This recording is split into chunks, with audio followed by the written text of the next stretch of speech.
Assalamu alaikum everyone, and a very good evening to you all. I hope you all are doing well and keeping safe during this time. Please wear your mask, follow social distancing protocol, and get vaccinated as soon as possible.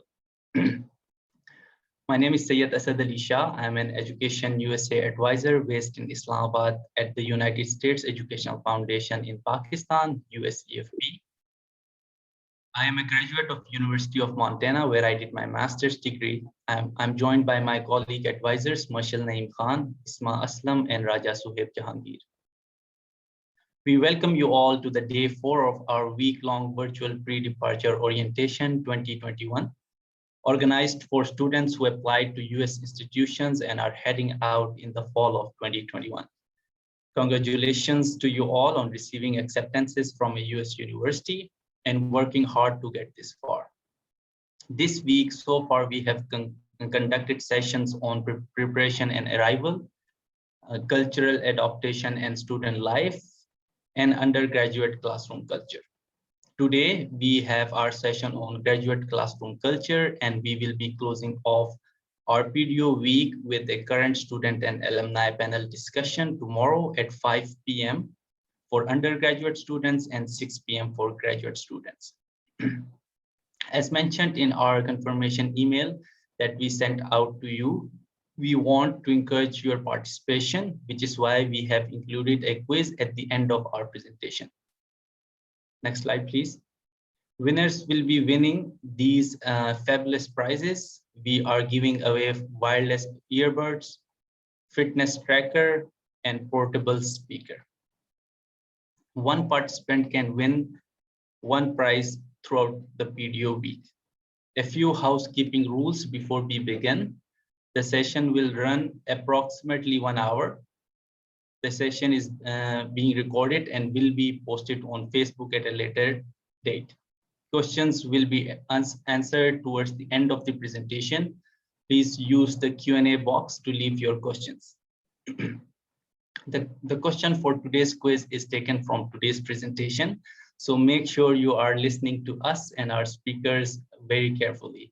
To participate, you should have already sent us a scanned copy of your I-20 or DS 2019. Winners will get to take the prize only if they submitted their I-20 or DS 2019 before the session today. We have one question in the quiz section. Good luck to you all. We are very excited. Next slide, please. Before we begin, a little bit about who we are.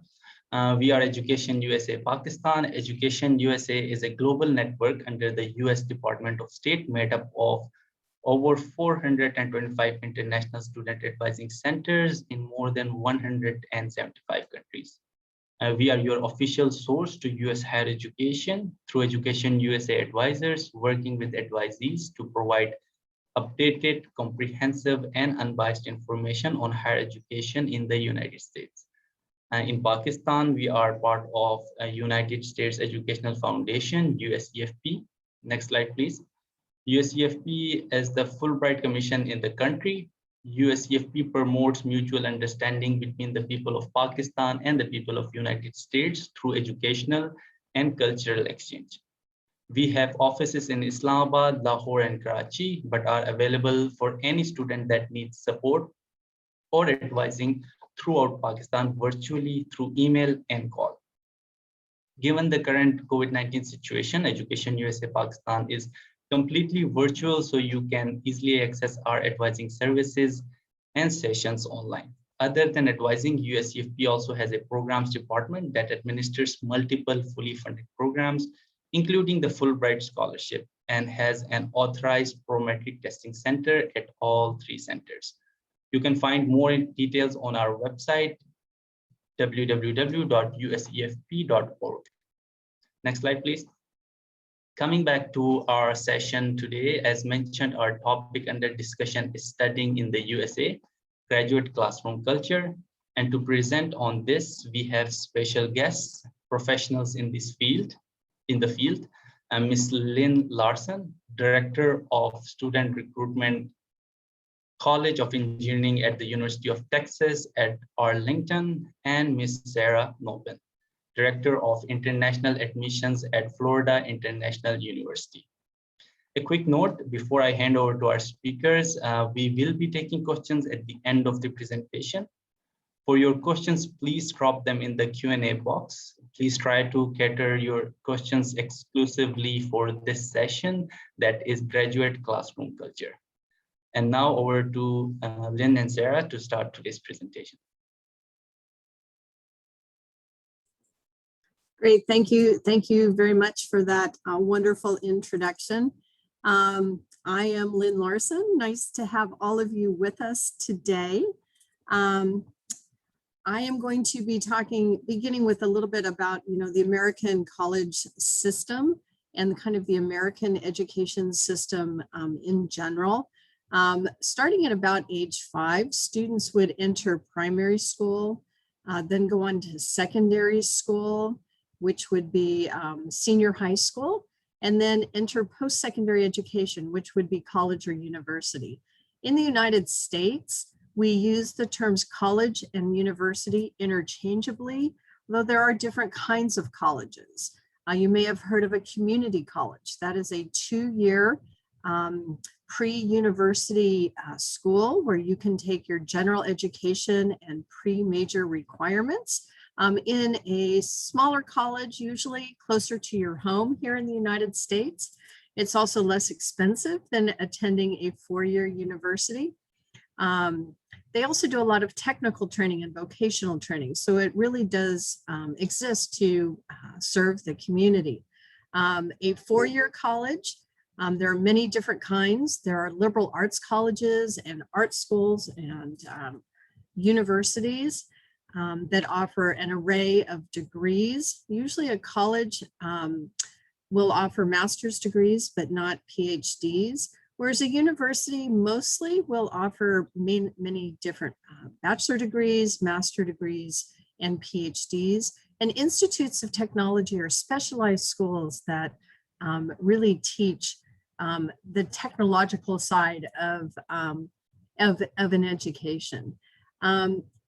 After the bachelor degree, there are postgraduate programs in many of these universities and institutes of technology that would cover master's and doctoral programs.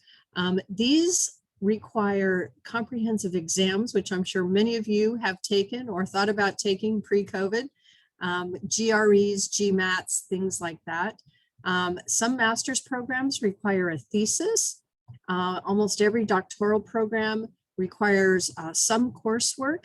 And then most of the time is spent on your research and being able to do your thesis and your dissertation. Dissertations need to be fought for. They are deep dives into a specific subject. You have to present your dissertation thesis to a committee. It's a very intense period, but boy, once you get that PhD, you know you are the best at what you can be. Next, please. So congratulations on gaining admission to a university in the United States. There are a few things that are incredibly important before you can enroll. And very much like my school, and I'm sure Sarah's school, and most of the universities and colleges in the US, you need to attend orientation. And orientation may come in many different forms. It may come in the form of general orientation for international students. You may have departmental orientations. These are incredibly critical to find out what is going to be expected of you as a student in the United States. After orientation, in many cases, you'll meet with an academic advisor who is there to help you be successful in your academic career. This advisor is going to work with you to put together your roadmap for your academic plan. You're not going to have to do this on your own. This is something that they will help you with. They will make sure you understand the deadlines. They'll help submit the forms with you for the department and for the graduate school. It's really important that you meet with your academic advisor so that you stay on track. You make sure that you're doing the appropriate work filling out the appropriate forms at the appropriate time. They really are going to be a source for you to be successful. And at orientation, you'll also meet with the International Student Services Office. They will need copies of your I-20 and your passport if you already haven't submitted it. They'll make sure that you have completed all the required immunizations and tests that you need in order to join that first day of class. And one other thing that's really, really important is that almost every single school that has graduate programs will have something called the Graduate Student Handbook. This will make sure, this book will give you, again, directions and suggestions about protocol, about expectations, about consequences for cheating or plagiarism. It's really a how to be a successful graduate student guideline. So make sure that you get a hold of that as soon as you get onto campus, or maybe it's already available online. And the other thing you need to do is to make sure that you read and respond to any emails that you receive. Check your junk file in your email box to make sure that you're not missing anything that might be really important to you. Many times, programs will require you to attend outside lectures or symposiums. And the way you're going to find out about those is through your email. This is the way that we're going to be communicating with students throughout your academic time at the university. Next, please. So I wanted to explain a little bit, because things are so crazy right now, about online education. You know, we've all been doing everything online. We're online now. So I think we have a really good idea of what that looks like. It's you're sitting at home, sitting in, the library, sitting in your living room, and you're doing everything on your computer. In person, obviously, that's what we used to do pre-COVID, where you actually physically showed up on the campus. You were in the classroom, you're interacting in the labs, hanging out with your friends in the food court, working in the library, things like that. Hybrid is a combination of online and in person, so that you might have a big lecture hall that maybe previously you sat in and received lectures from professors. Now many schools are using the hybrid model to deliver those large lectures to maintain social distancing, but will keep the labs and the discussion groups in person. So that would be a hybrid model. And then there's the remote system, where you are in a remote location, maybe by yourself or maybe with a few other students, receiving the same information that students are within the classroom at the same time. Next, please. So a couple of really interesting things about education in the US is, you may be at your current institution and you are studying a certain program of study. Let's say you're studying computer science, okay? And then in your graduate program, you've decided you want to do business or engineering management or even art. These things are possible in the United States. You don't always have to go from the same program to the same program. There are some programs that, yes, you have to have a background in your bachelor degree in order to enter a certain graduate program. For example, you can't go into a PhD in biology without those background programs, areas of study in biology in your undergraduate program. That just doesn't happen. That seems to be very true for a lot of the STEM majors, but there are some other majors like English and literature and art that you can switch programs. You can be an English major and maybe go into philosophy. You could be philosophy and want to go into political science. These things are possible. Once you are in a master's or PhD program, it's difficult, but not impossible to switch your department of study. You're going to need to work very closely with academic advisors. You may have to take some extra background courses. And that's the same if you switch schools. It's going to be a little bit more problematic, not impossible, but you're going to have to jump some extra hurdles in order to do that.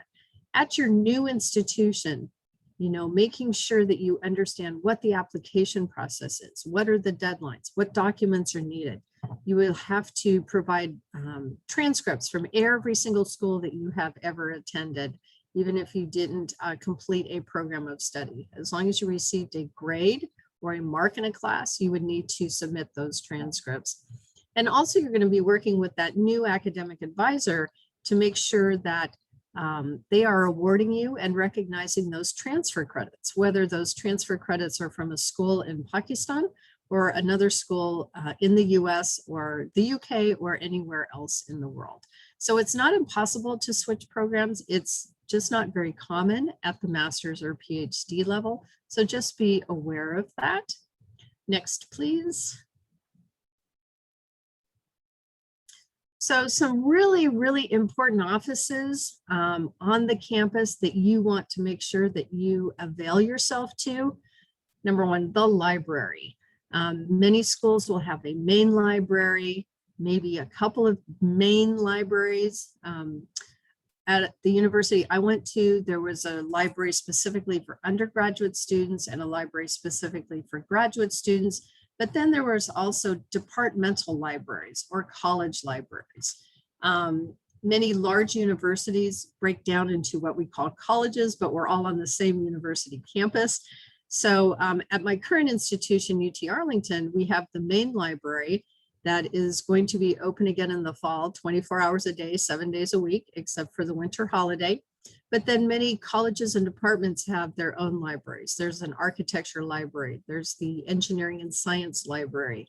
There is the liberal studies library. There's the nursing library. So these are really important resources for you. And of course, because you're a student, you just need your ID card usually to swipe yourself in and swipe yourself out and make use of the libraries. In many libraries, there are also study rooms, tutoring available, places for you to do group study or single study. Some libraries might have fab labs where you can learn how to use laser printers or stenciling or things like that. So it's also a good place to, you know, meet people and hang out. Writing centers are also very important. These writing centers are available to students who maybe English may not be your first language. You're writing a research paper. You want to make sure that you are using the appropriate form for that research paper, that you're using the appropriate grammar and punctuation. So writing centers are really a good resource for students, you know, especially for your first couple of papers when you come to the US, because you may not really know what's expected of that paper. And the people in the writing center have either taken those classes or they know all about what that certain professor wants. And so they can really help you form that writing center. Student health and counseling is also really important. Almost every college or university is going to have a health center where you can go for, you know, you have a fever, you're not feeling well, maybe you need an inoculation. Student health centers can usually help you with that. If there's anything more serious that needs to be done, all university health centers have connections with local medical facilities. Counseling is something that we understand may not be something easily accepted in many cultures around the world, including cultures here in the United States. But especially because of COVID, we think that counseling is really important for students to know is available to you. We've all been in isolation. We've all been in lockdown. Our world's changed overnight last year. And now they're going to be changing overnight again when you travel to the United States and you're on a campus with people again.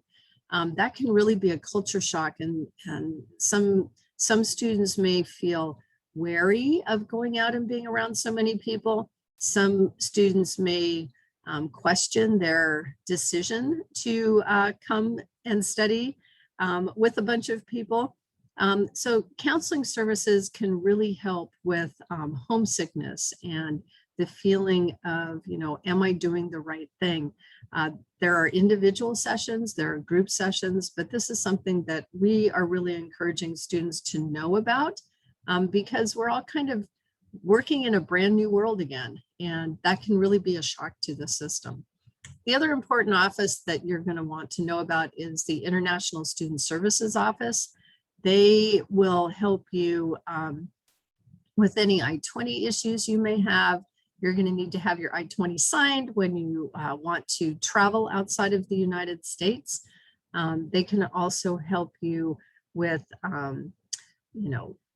telling you where you need to go to get something done on campus. If you have an issue and you don't know where to go to take care of that, ISS is going to be your first contact because they can lead you either to the bursar's office or the registrar's office or to an academic advisor.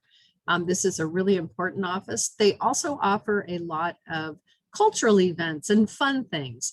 On my campus during International Week, all of the international student organizations and multicultural organizations set up on our university mall and hand out items, food items, and maybe little giveaways and stickers from their home country. So they can arrange a lot of cultural events for students and help you get connected to other students on the campus that are from Pakistan and from places all over the world. So these 4 places are really, and resources are things that you really want to pay attention to once you come to campus.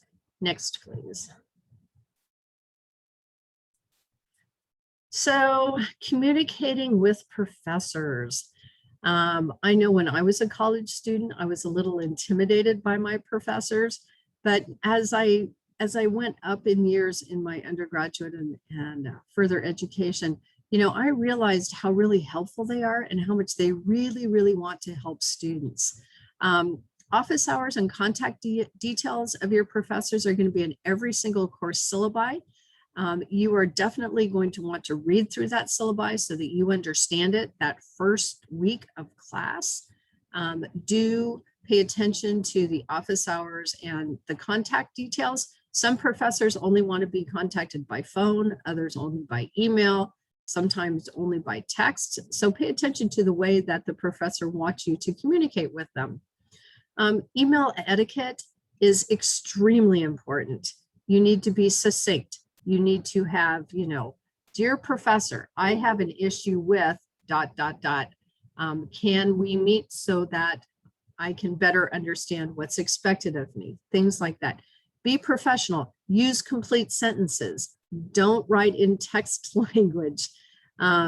This is a professional relationship that you are going to have with your professors. And so you need to be professional yourself. Always say thank you and sign your email appropriately, first name, last name. And many times if you include your student ID number, that's also very helpful for the professor. Don't procrastinate. Oh my gosh, I can't tell you how important this is. Students really need to keep on top of their assignments and the reading and any lab work that may need to be done. If you find yourself falling behind, go talk to your professor, address it immediately, get help. Don't fall behind too far, because if you get too far behind, it's going to be really, really hard to catch up. And you need to take responsibility for yourself and your own decisions. You need to be able to control a situation. You need to be able to find solutions. And if you're having trouble doing that, reach out for help. Reach out to your professors, reach out to classmates, reach out to the counseling services, but don't let yourself wallow in anything that may be going awry or you're just not feeling totally comfortable about. If you do all of these things that I have told you, you definitely will be a successful student. And with that, I believe I'm turning it over to Miss Sarah. All right. Thank you, Lynn. My name is Sarah Noppen, and I am the Director of International Admissions at Florida International University. I am also a doctoral candidate in the Public Affairs PhD program, also at FIU. So I can really speak to much of this information that I'm going to share both personally and professionally. Lynn covered a lot already, and the slides that follow, I'll be covering more about academics and research, scholarship and aid, working, and a brief overview of the rules regarding curricular and optional practical training. As we mentioned earlier, please, please, please make sure to attend all offered orientations at your institutions, especially for those that revolve around your program and also the International Student Office, since they are there to help you make informed decisions. So many of you are coming to the US to pursue a research-intensive graduate degrees. Even professional degrees like those in business and hospitality will require a bit of academic writing and research. And while there's not a specific set of codes or of ethics in writing and research, you will be expected to act with honesty, integrity, and objectivity. This means that your work that you present is your work and your work alone. We'll talk more about plagiarism here shortly, but the rule of thumb is when in doubt, cite your sources. Attribute your ideas to the information and the sources that you read while compiling your research.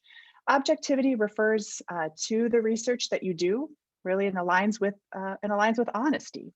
And that research should be a part of a quest for truth, knowledge, the development of new ideas, that the data that you're providing is not misrepresented or fabricated, and that when you design your study, you avoid bias. So the results that you produce are factual and they follow the highest standards for scientific inquiry. Transparency is also important, as you must clearly explain your methodology, assumptions, analysis, and in some cases provide your data set to others so they can evaluate your research. In one of my early quantitative classes, we were asked to find a published journal article, reach out to the author, and request their data set. And specifically, this is so we could understand the methods, the maybe limitations of the study, so we could work in replicating that specific study. Transparency leads, of course, to accountability. Accountability is where you take responsibility for the decisions you make during your research. You explain why you did certain things, and usually you back that up with other researchers. Intellectual property is often in the news, but essentially it boils down to honoring patents, copyrights, and other forms of intellectual property rights and giving proper credit for those that contributed to your research through citation and reference lists. A big part of research is also about confidentiality and respect for your colleagues and the subjects of your study. You want to protect the confidentiality of your subjects, the communications that you've had with them, and those items also might fall under intellectual property restrictions.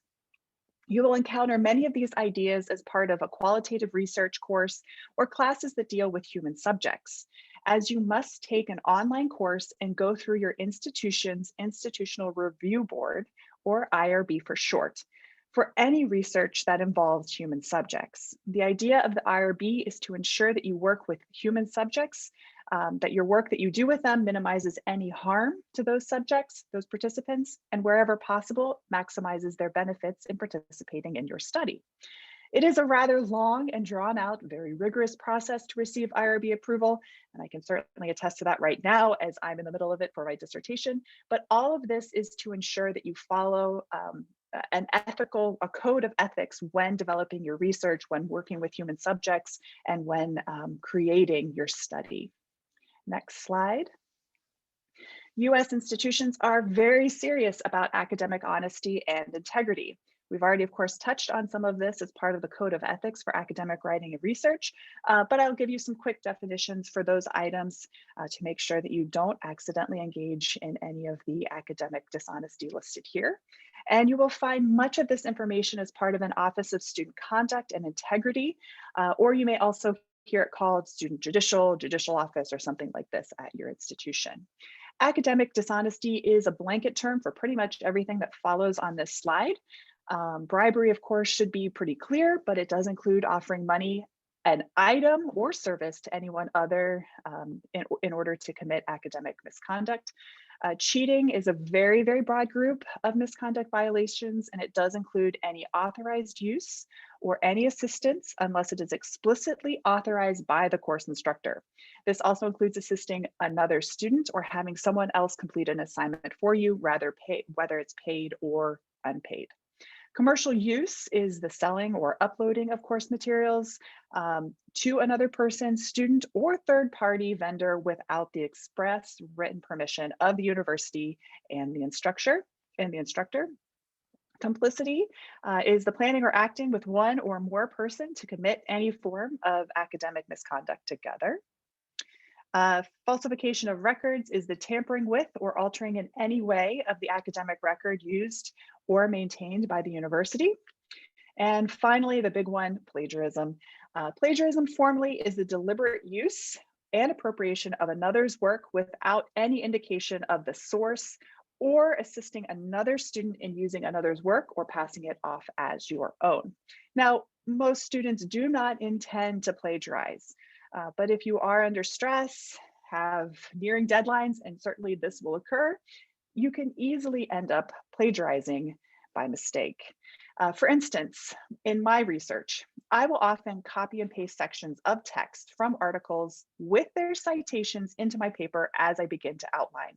So I have a general outline of what it is I want to say, how I want to say it, and I start copying and pasting sections into my outline. So that way I have a sense for how this all will tie together as I begin writing.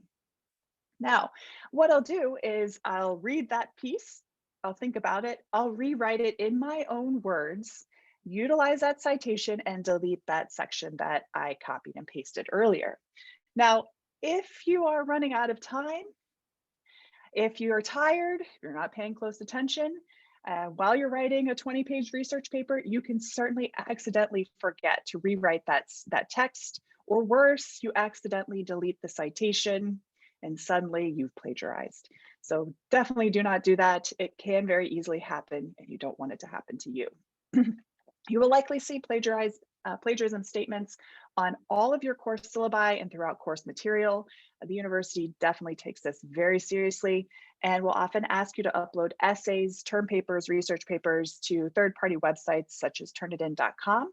Or if you have something like Canvas or Blackboard as part of your course materials, that's an online academic platform, usually Turnitin will be enabled, or a version of that will be enabled as part of that site when you turn in your paper.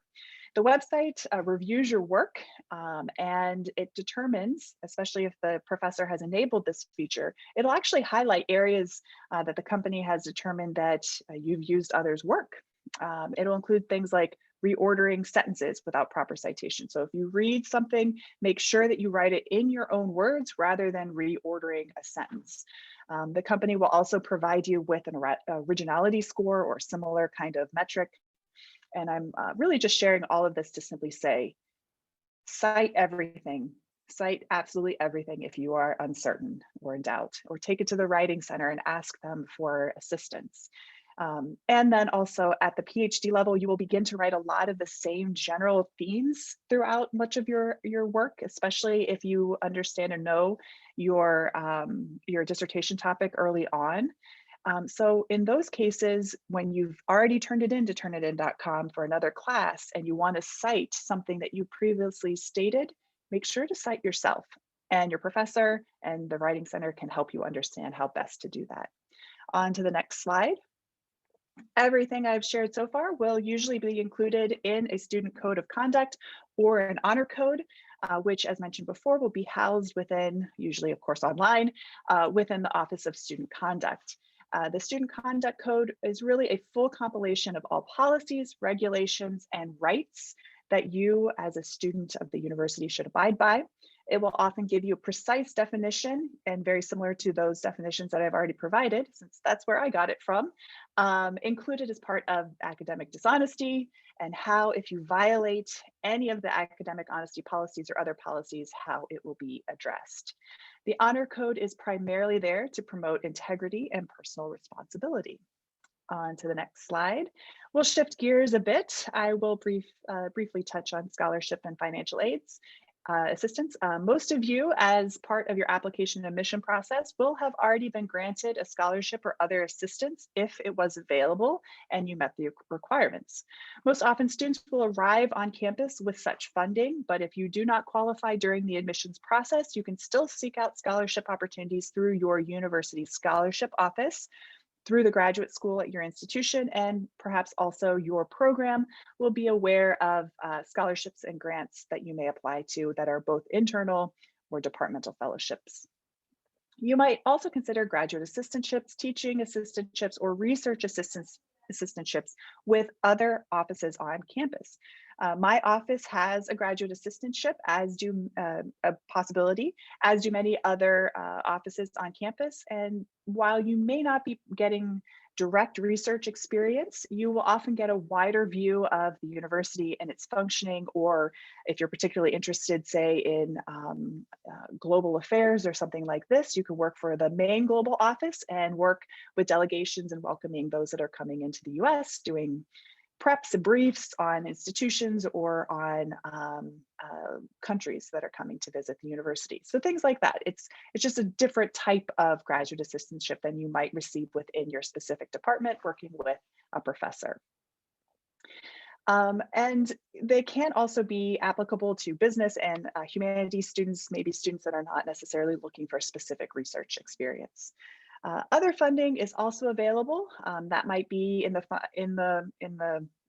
dissertation award or a research grant, which can be both internal to the university and other external grant funding organizations. This funding is often pretty competitive, but it can help you pay for your data collection, provide funding for you to present at present your research at conferences, or extend an existing graduate assistantship position to allow you to conduct additional research or complete your dissertation. Really, the idea is don't procrastinate, work early, and ask, look around, read your emails. Many opportunities will be sent to you as part of either the graduate student listserv or the listserv that's available from your department. On to the next slide.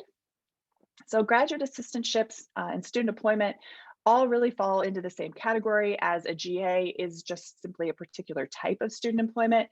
And I will pause for a moment to mention that it does take time for your institution to process the appropriate approvals for you to get a Social Security number and open a bank account, and finally receive your first paycheck. You really should be prepared to pay for the first 2 months of your expenses, including rent, from your own funds or through borrowing money. Normally, once you find a job, you will need to contact, and that includes your GA, you'll contact the International Student Services Office and provide them with a copy of your employment letter, so they can provide you with a Social Security number letter or an SSN letter. And you'll take that letter to the local Social Security office and apply for the number, which can take up to about 2 weeks. So once you receive the number, then you can complete the hiring and on-campus certification process with your International Student Services Office and also the University Human Resource Office. This is to say, it takes time. So if you already have a graduate assistantship and you're relying wholly on that money to support you when you first land in the US, it's going to be a little rough. So do plan to have at least some funding available to you. Now, paying for rent will include usually a security deposit and a first month's rent unless you live on campus. So do keep that in mind. It's going to be a bit expensive until you receive your first paycheck. US visa requirements do limit you to about 20 hours of work per week, and that's on-campus work, and that includes your graduate assistantship. You can work off campus as part of an approved internship or curricular practical training or during the summer, but we'll talk more about that on the next slide. You may also work off campus during the academic year when it is not part of an approved internship or CPT, if and only if you have suffered an unforeseen severe economic hardship. This does require a lot of documentation and approval by your International Student Office and approval by the US Citizen and Immigration Services. I do mention it simply because that is an option if you find yourself in dire straits. You may also be able to find online jobs through the university's main human resource website or through other internal student employment websites such as university dining services, the bookstore websites, and similar. You should also consult your university's career center for internships and other career opportunities over the summer. Most universities have transitioned to a platform such as Handshake as a way to centralize many of the offerings across the university. However, some programs such as business and engineering may have their own dedicated career services office. So really cast your net far and wide if you're looking for that job or summer position. Over the summer and during school breaks, you can work more than 20 hours up to full time. However, many institutions will suggest you work up to about 30 hours so you do not accidentally reduce the number of months you can participate in optional practical training after you graduate by participating in pre-completion optional practical training. Your International Student Office will have specifics on this as part of your immigration orientation. On to the next slide. This is now a good segue into applying for curricular and optional practical training. Employment in general does include paid or non-paid work, so please make sure you speak to your International Student Office before beginning any type of employment. The office is there to ensure that you do not violate any immigration laws. The basic eligibility for both F1 or for both CPT and OPT is lawful status, lawful F1 status, which means you must be registered full-time each academic semester, which does not count the summer term. You must be in good academic standing and making normal progress towards the completion of your degree. You must also be enrolled full-time for at least 2 consecutive semesters prior to applying for either optional or curricular practical training. So what is the difference between OPT and CPT? Primarily, CPT is curricular practical training, which means it is part of the curriculum requirements or carried out as part of being registered for a course. CPT must be in your field of study, and for graduate students, you cannot enroll in CPT if you have completed all of your coursework and are now only registered for a thesis or dissertation credits, so something to consider. Please also be aware that internships that are not linked to a course that carries credit violates the terms of CPT, even if the internship is unpaid. OPT, or optional practical training, can be completed prior to your degree or after your degree. In both cases, it is temporary employment related to your area of study.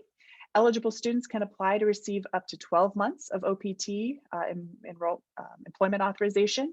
Any pre-OPT employment authorization does deduct from your post-OPT time. So if you work 2 months over the summer doing an OPT, then you can only work 10 months after you graduate. So just something to consider. Many of you are likely in the STEM fields, which does allow you to have up to 36 months of OPT, which is 12 months of regular OPT and a 24-month extension. There's also a possibility if you're switching from an F visa to an H1 visa, and there's a gap between the end date of your F1 and the beginning date of your H1, that there may be a gap extension approved. But of course, that's all part of what you will do with your International Student Office. There's certainly many, many more nuances and things that you will need to know when the time comes. But the key takeaway for both OPT and CPT is you must be in good academic standing, complete 2 semesters of academic coursework, and you must be completing work in your field of study. And of course, as we've mentioned time again, you should always consult with your International Student Office before beginning any work. And with that, I will wrap it up and turn it back over to our Education USA colleagues to moderate any of the questions you would like to ask us. Thank you very much. A huge thank you to our presenters for this comprehensive and informative session. I hope this was helpful for students who had questions on what to expect in regards to graduate classroom culture in the USA. As promised, we'll now be taking questions from our audience. Please feel free to drop in your questions in the Q&A section. We encourage you to ask questions exclusively related to today's session. So the first question is, if a student has some common courses taken in MS degree, master's, can credit hour waiver or exemption in PhD for those courses be claimed? I think what student is trying to ask is, can course credits be transferred from master's to PhD? That's a great question. And my answer is it depends. It depends on what the course requirements are for the PhD and how closely aligned those master courses are that you took.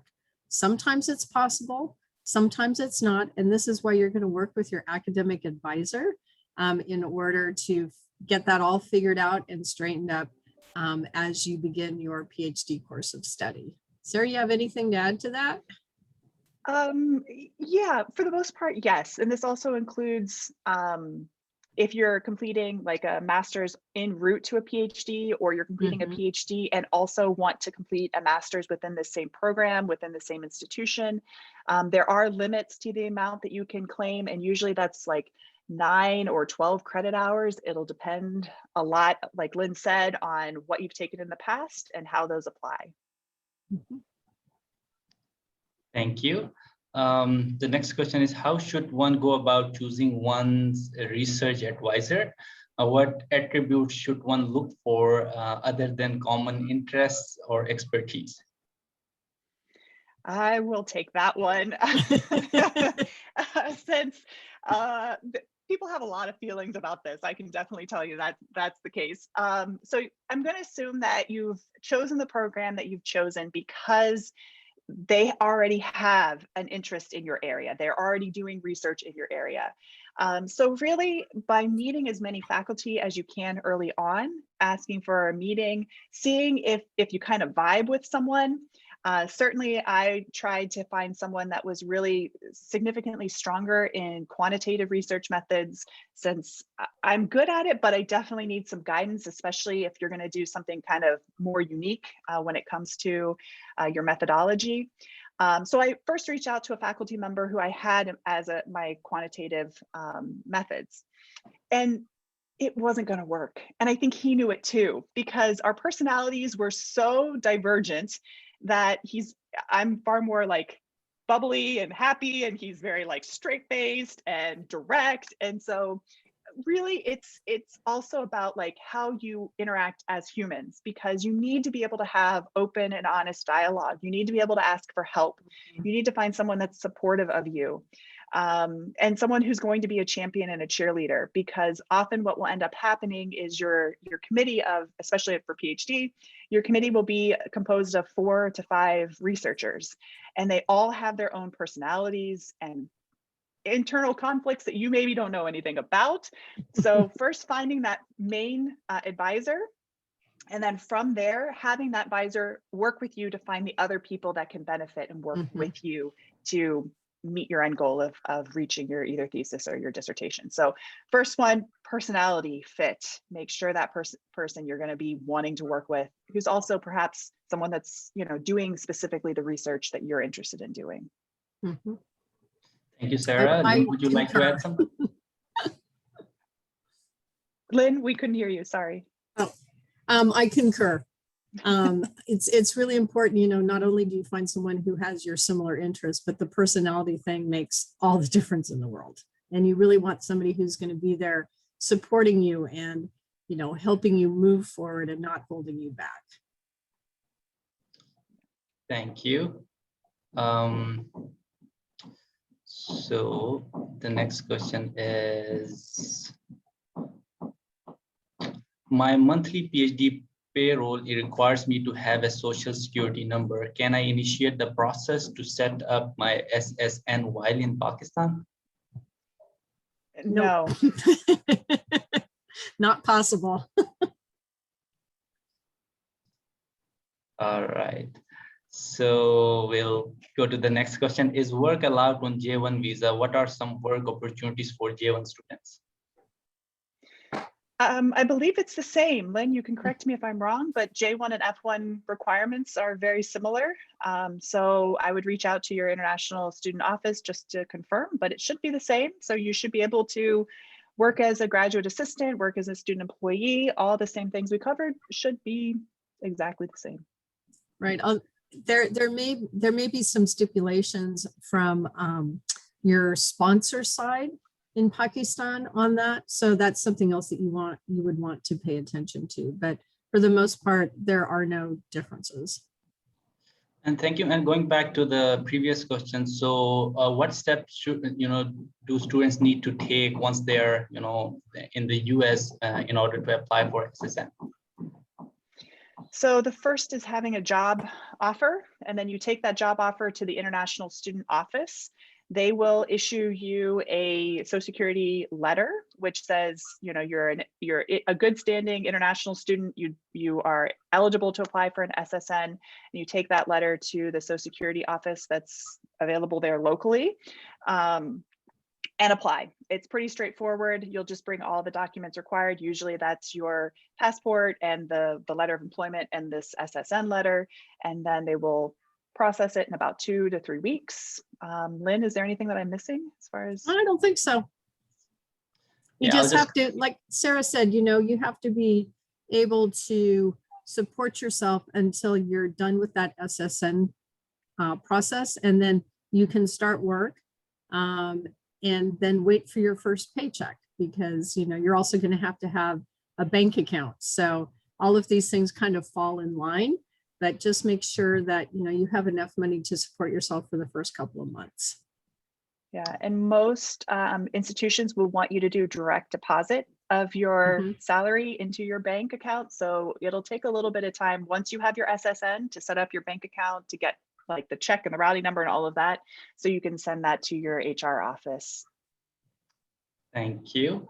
The next question, Muhib Dil asked this question and we rephrased it a bit. Can we use, so Muhib's question is, can we use others' master's or PhD thesis or work from scholars in writing our thesis? How can we choose others' work in our thesis without avoiding plagiarism and staying original?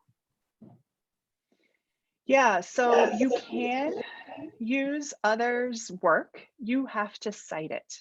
You have to be very clear about the citation, and depending on which citation format, whether it's MLA, APA, there's several, will determine whether or not and how you cite. So oftentimes it will be quotes, and then the what you're actually using, if you're simply lifting it. If you are rewriting something, if you are essentially rewriting it, like I mentioned my example of having a quote or taking a quote and then rewriting it, I would still cite that. I would still put in brackets the name of the author and the year it was published. So really, if you're going to use anybody else's work, whether published or unpublished, it must be cited, both within the document itself and in the reference list that follows. Lynn, do you have any other? No, when in doubt, always cite. And also remember, go to the Writing Center, ask them for help. That's why they're there, is to help students, make sure that you're doing things appropriately and doing it well. And I'll just quickly add that, communication and time management is a key when it comes, if you want to be successful as a graduate student. If you have, if you're confused about anything whatsoever, please go talk to your professors, go to international office.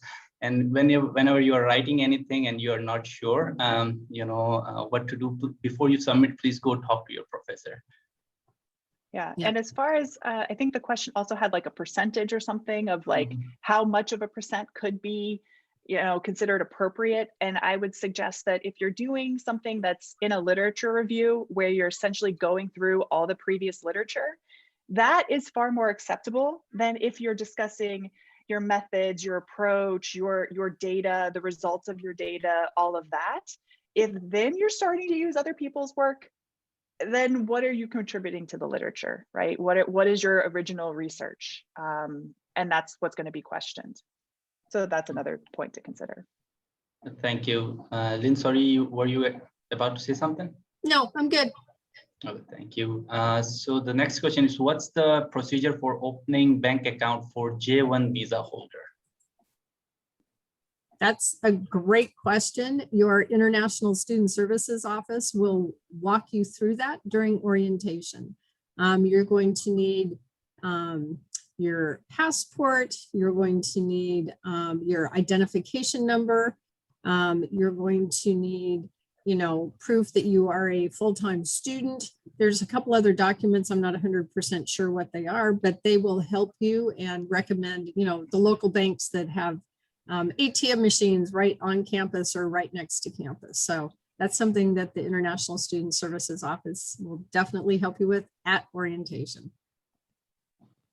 Thank you. So next we have a couple of questions about graduate assistantship and teacher assistantship. I have a graduate assistantship, and I am also planning to take a graduate internship as a part of master's program. Can I do internship and keep my graduate assistantship side by side? So it depends. Again, graduate assistantships usually take place during the semesters. So fall semester and spring semester, or spring semester and fall semester, depending on when a student starts. You would need to work with your department to make sure that if you're going to do an internship, that would probably happen during the summer months. There may be a cap on how many hours you're going to be able to do that. So you really do want to work with not only your department, but the International Student Services Office to make sure that you're not overworking, because remember, you are on a student visa, you're not on a work visa. And so there are some rules and regulations that your department and the International Student Services advisors will be able to help you with. Thank you, Lynn. Sarah, would you like to add something? Nope, that's pretty straightforward. Really, you're a student first. So if it's during the academic year, the likelihood that you'll be able to work more than 20 hours is pretty much slim to none. Nope. Thank you. Can I sign up for a teacher assistantship or other formal employment with another related or unrelated department to supplement the graduate assistantship of my own department? Nope. You are limited to 20 hours a week, and it is not possible for you to work at another school because you're not enrolled at that other school. And being being a graduate student is a lot of work. So 20 hours a week, if you can manage. It's a lot because the rule of thumb is, as a graduate student, you're going to take 9 credit hours, right? And for each credit hour of class time, you are going to need to do outside work anywhere between 3 and 5 hours per credit hour that you are in class. And so you add all of that up, do the math. It's a lot of hours. It's more than a 40-hour work week. And so you add 20 hours of work on top of that. Yeah, you're going to be really busy. And remember, you're a student first. And as we have been saying before, managing time is important, and managing workload is very important as a graduate student. So please do talk to your professors, your advisor about your workload or about the courses that you are planning to take before you finalize them. Okay, so the next question is another work related.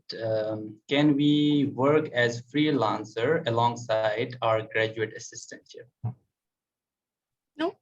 No.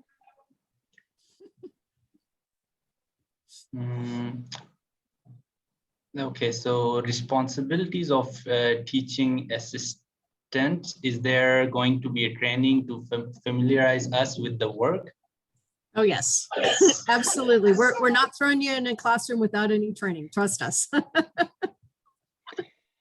And oftentimes a TA will be doing some of the behind the scenes pieces. So you'll perhaps be grading papers, you'll be reviewing documents that students submit. So you may not be actually doing the teaching yourself. But yeah, there'll be plenty of training. And ask questions, plenty of questions. Please do not, teachers, professors in US appreciate when students ask questions. So, Mhm. if anything doesn't make sense, if you think you need any training, go to your professors, go to the, international office and ask as many questions as you can.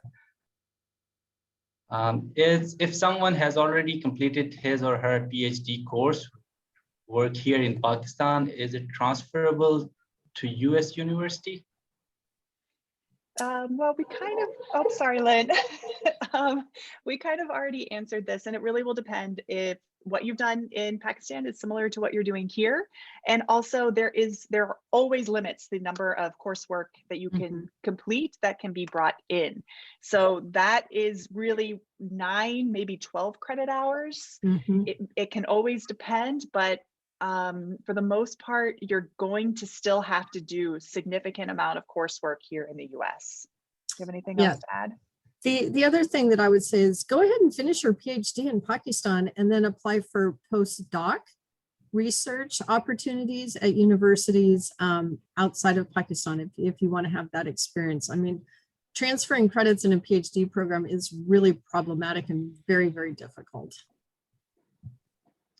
Thank you. Can one apply for OPT even if one secures an internship post completion of master's, or a formal employment is needed for OPT? And a follow-up, is there any limit to how much one can earn during OPT? No limit to earnings. And my understanding is it doesn't necessarily need to be a formal employment, an internship, and I believe even some, but I'll have to check, even some self-employment may also be acceptable, but you'll have to check with your international student advisor to confirm that what you plan on doing does actually align with the requirements. Yeah. And again, when it comes to, work, talk to your international office before you do anything. Make sure you maintain your student status. Don't assume something and, do it, but first talk, then you can, start working on what you have finalized. Are students from non-native English language countries eligible for research assistantship? Yes. In many cases, you will need to take a TOEFL or IELTS exam so that they know that you are proficient in English, that you are easily understood, that you understand directions well, all that kind of stuff. So just be prepared for that. I know that English is widely spoken in Pakistan, but sometimes at the graduate level, they do want that English proficiency exam just as a backup in case there's ever a question. Thank you. I have a hearing disability. Would I receive any assistance from university in this regard? Yes, you as long as you self-identify, hearing, mobility, any kind of difference in you as a person, with the Office of Student Disabilities, accommodations can be made for you. Reasonable accommodations can be made for you even as an international student. Thank you. How is the direct PhD experience as compared to the PhD with a master's route? Yeah, I mean, it's going to be about the same. It really just depends on what you hope to get from the experience. If you already have a master's, then it may not be necessary to do a master's en route to a PhD, or complete the PhD or complete the master's while completing the PhD. As if you're enrolled in a PhD program, it's going to be a lot. You're going to be spending a lot of time researching. I mean, it's not uncommon to question all of your life decisions at least a couple of times throughout the process. I can tell you that for sure. But yeah, I mean, for both the direct and the master's en route, it's going to be a similar process because ultimately it's a PhD program. Thank you, Sarah. Thank you, Len. I know if it's already 6, do you have time, 5, 10 more minutes? We have a few more questions. Yep. Thank you. So the next question is, can we do online job like freelancing? Will it be considered as illegal? So there again, you are a student first.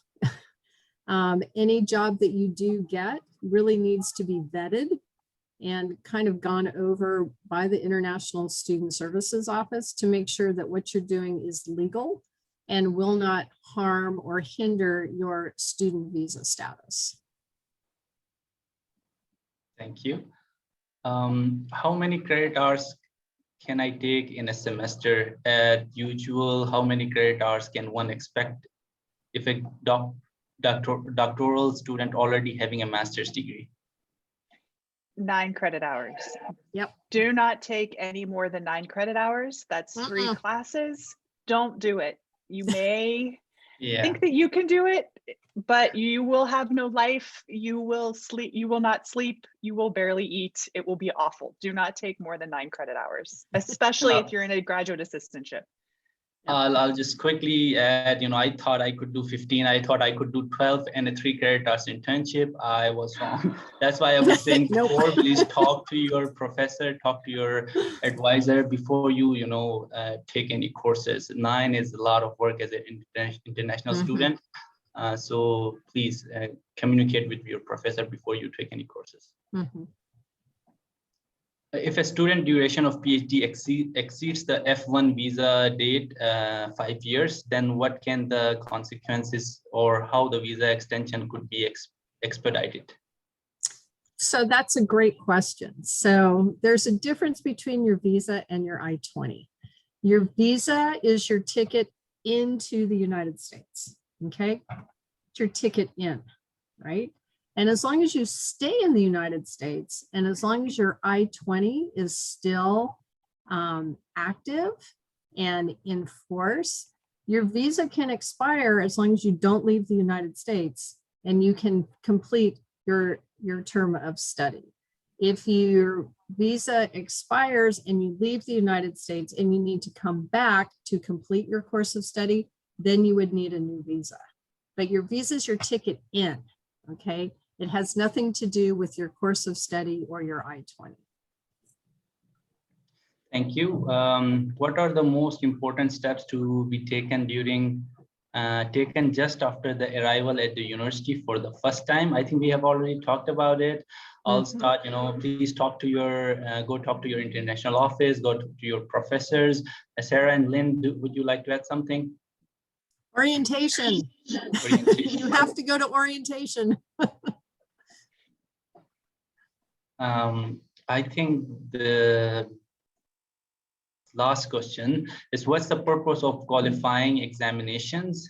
What is the purpose of qualifying examinations in a PhD program when a person has already been given admission in a program?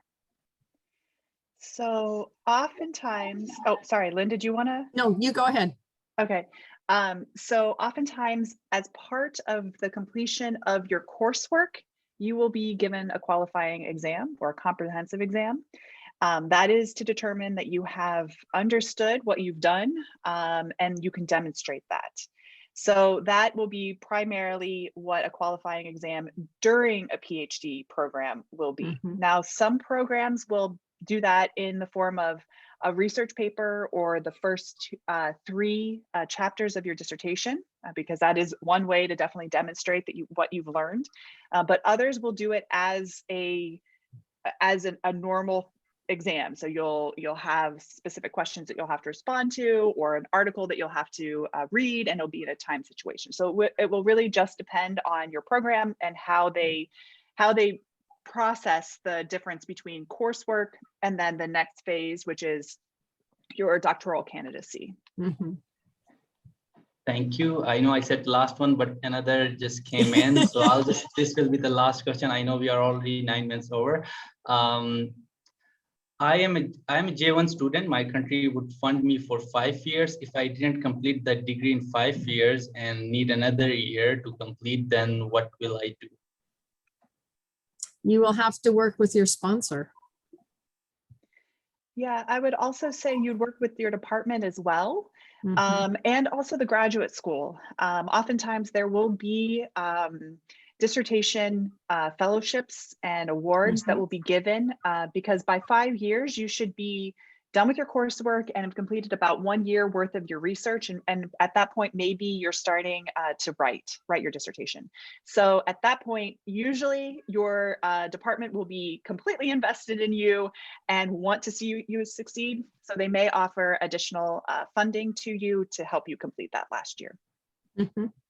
Thank you. And I'll just add again by saying communicate, communicate, communicate. If Yep. if you're confused about anything, if you need help, even if you have asked already and if you're still confused, please go talk to your professors, talk to your friends, talk to your international office. Like I have said before, professors and appreciate students asking questions, and you have so many resources on campus that they're there to help you. Thank you so much, Sarah and Lynn. I think we are done with our questions. Yeah, thank you to our presenters for taking the time to answer all our questions and for the session. Next slide, please. Moving on, we would like to inform you of an online workshop on managing workshop on managing cultural shock being hosted by Education USA Pakistan in collaboration with Dr. Jim Robinson and Mr. Ethan on July 27th from 5 p.m. to 7 p.m. This 2-hour online workshop explores how an improvisational mindset can help international students navigate cultural shock. We have already shared registration details with you all via email. We will also share the reminder emails before the session. Next slide, please. If you still have any questions about today's session or any question about US higher education, please reach out to your Education USA advisor. If you haven't already, please register for our free advising services by visiting our website, educationusa.pk. If you have registered but need help in locating finding out who your advisor is, you can contact your nearest center for further assistance. We also highly encourage you to follow us on our official social media platforms, each of Education USA Pakistan, USEFP, and the US Embassy to stay updated. Any parting words from our presenters before we formally conclude our presentation and move on to our quiz? So one thing that I would like to say is, do communicate, don't procrastinate, keep your eye on the prize, that degree at the end. It's all going to be worth it. And I know you can all do it. And we're really excited that you were here with us today. And hopefully some of you may be showing up on our campuses. And so if that happens, stop by and tell us that you were in this presentation. But good luck. We know you're going to do great. Thank you so much. We admitted you because we believe in you. So believe in yourself. You can do it. Absolutely. Thank you all. Have a good evening.